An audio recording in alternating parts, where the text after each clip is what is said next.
The journey from Chiang Mai to Udon Thani crosses the country from close to the Burmese border in the west to the eastern border near Laos and takes about 10 hours on a good day. We passed through the beautiful mountains of Thailand and decided to make a detour halfway through the trip to the ancient city of Sukhothai, a World Heritage Site. Arriving here is like stepping back in time.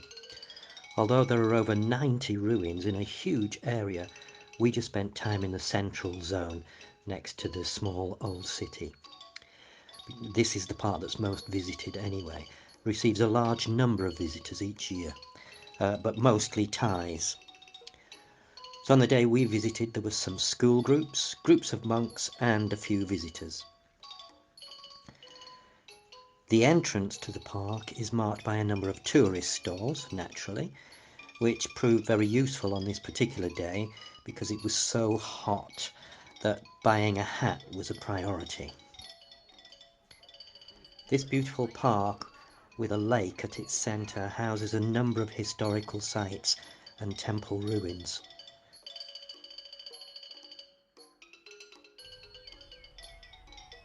Khmers had spread their reach from Cambodia to here in northern Thailand.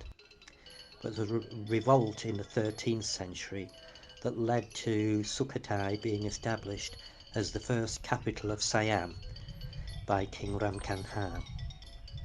Siam, by the way, is the old name for Thailand. So this is where Thai civilization began. It's the birthplace of Thai art, architecture, and even language. The word Sukhothai means the dawn of happiness, and it reigned supreme until it was annexed by the Ayutthaya kingdom a little bit further south, and that was only a couple of centuries later.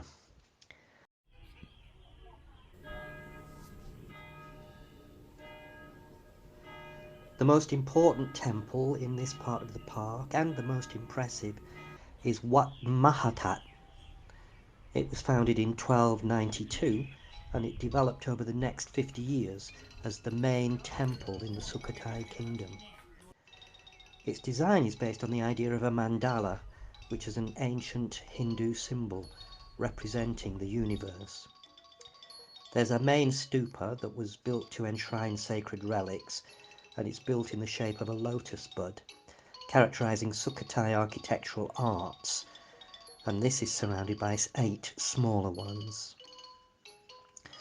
4 of these smaller ones are in Lana style, which originated in the old Lana kingdom, and 4 are in Khmer or Cambodian style. There are 2 standing Buddha statues at each side and a number of prayer halls.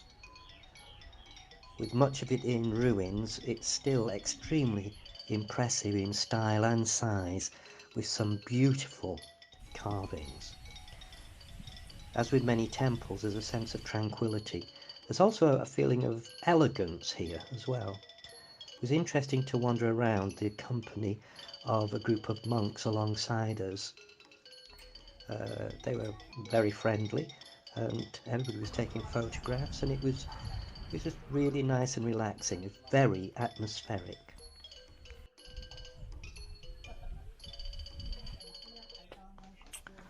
Wat Sisawai, a little distance away, not too far, is one of the oldest temples in Sukhothai.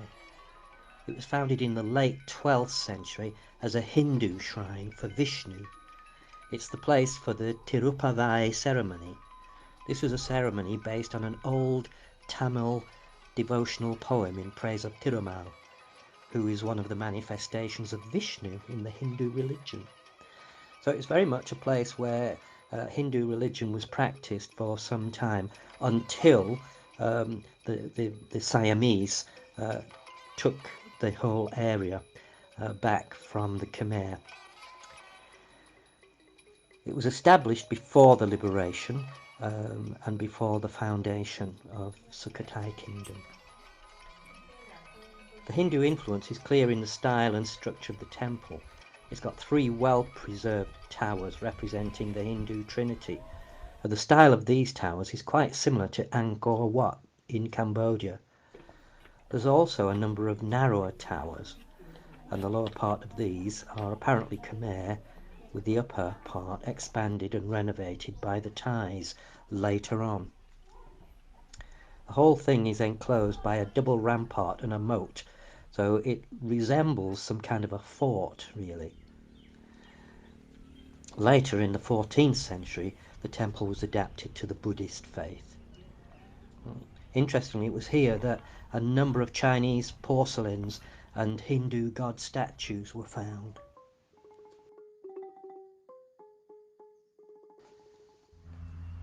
The last of the key sites that we spent time in was Wat Sa Si, which is a small temple situated in the midst of Trapang Trakuan Lake, and it sits there like a small stately island just floating on the still water. It's one of the most beautiful places in Sukhothai.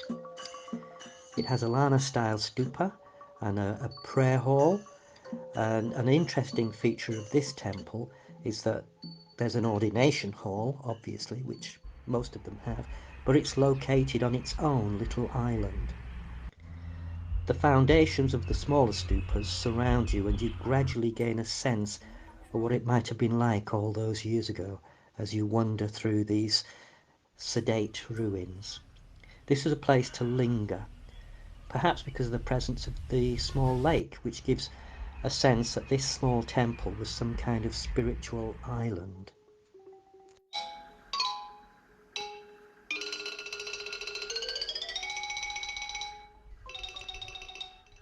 So that was our visit to Sukhothai.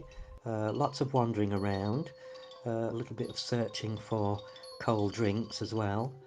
What stands out, apart from the beauty of the park, with so many temples in a relatively small area, it's the way that water has figured as part of the landscape. The moat, the small lake, other little ponds. The temples were built almost as small islands in this beautiful, serene area, and the water adds to the serenity.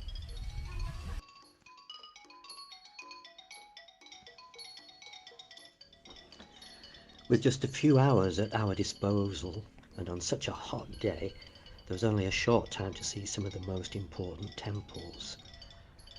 Even so, wandering round the park was just so relaxing, interesting, and beautiful.